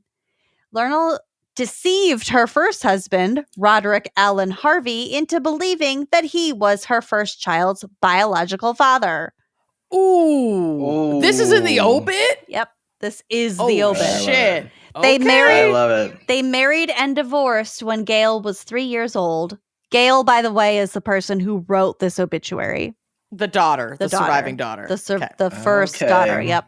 She's got feelings about this. Okay. She sure does, babe. We'll get to it. Yeah. I love when an obit is clearly a cathartic It's exercise. got a point of view. Yeah. Yep. Yeah. She let a lot out in this. They married and divorced when Gail was 3 years old. Lernal then had Gail adopted by her second husband, Frank Randall Cullum. They divorced after a decade of marriage. Gail never heard from Frank again. Lernal's third husband, James Floyd Hart, sexually abused Gail when she was 13. Oh my God. Instead of protecting her daughter, Lernal accused Gail of, quote, trying to steal her husband and proceeded to beat her senselessly. After another divorce, Lernal acquired her fourth husband through the unofficial or illegible word-of-mouth inmate-run Jackson State Prison Pen Pal program. In between and during her marriages, there were a variety of unsavory men in and out of our home. Ooh, As a mother, Lernal was violent, hateful, and cruel. She was physically, mentally, emotionally, verbally, and financially abused Gail. Lernal abusive towards Gail. Lernal allowed for her many inappropriate suitors to sexually abuse Gail. Lernal's abuse continued into Gail's adulthood, attempting to physically, verbally, emotionally, and mentally abuse her in front of her children. Oof. Gail had to establish a no-contact order to protect herself and her family. That was 24 years ago. Good job, Gail. Set those boundaries, babe. Protect yourself and your family. In March of 2023, Gail unexpectedly found out who her biological father was through a popular online DNA service. After years of deception from Lernal regarding who Gail's father was, Gail and her family are navigating the waters of getting to know their paternal biological family. This is it. Lernal will never be the mother and grandmother that she could have chosen to be to her family. That door is closed forever with her death. That is what Gail and her family grieve, who their mother and grandmother could have been. While they are afraid that Gail, her husband, and their 4 children cannot share their grief, their heartache lies with Lernal's brothers and sisters, their aunts, uncles, and cousins, as they grieve the death of a complicated family member whom they love very much. Lernal passed away December 12th, 2023 in Three Rivers, Michigan, and will now face judgment. Yeah. Wow. Gail and her family forgive Lernal and hope that she has found peace. They also hope to find peace within themselves. Lernal will not be missed by Gail or her family. They all understand that the world is a much better place without her. Wow. What an act of truth-telling Seriously. that ultimately is very loving. Good for fucking Gail. Like generations of trauma that could have been obscured. Keeping. Yeah, exactly. Be lifted like that. Yes. That's what love looks like. So much of trauma too is just like keeping the secrets of our loved ones that harmed us. Mm-hmm. Yep. And sometimes if you have the strength to release those secrets and be a truth teller, like you just said, this can be so fucking powerful. Like, we do not owe predators protection because of their death. We just don't. Mm-hmm. Holy shit. That's badass. I have a little bit more to share from a different article. So this tribute quickly went viral on X, formerly known as Twitter, LOL, after a stunned reader posted a photo of it online. Given the reaction, the initial publisher, the Wilcox, Michigan newspaper, removed it from its website and published an apology claiming it, quote, was allowed through simply because it was submitted via the website and processed automatically.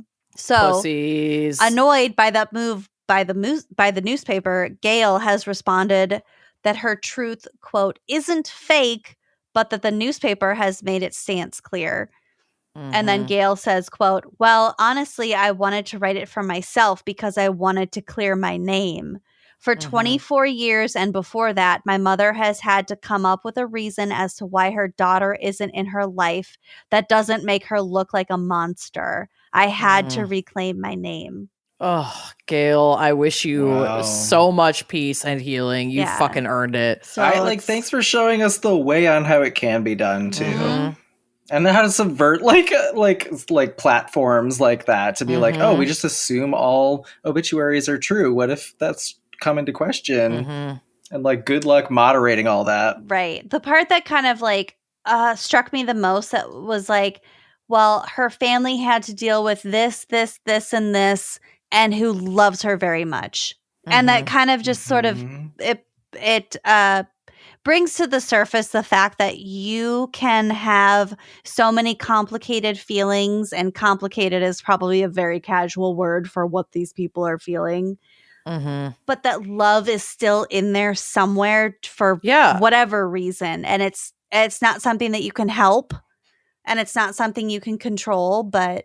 Well, and Gail is still humanizing her mother by holding both realities, that she was deeply harmed by this person and that her mother was still loved by her family. And maybe, you know, Gail doesn't owe her or have that love for her anymore, but that there are people survived by this woman who do love her despite it all in their own complicated way. And that's kind of a beautiful thing in and of itself. That's what life kind of is.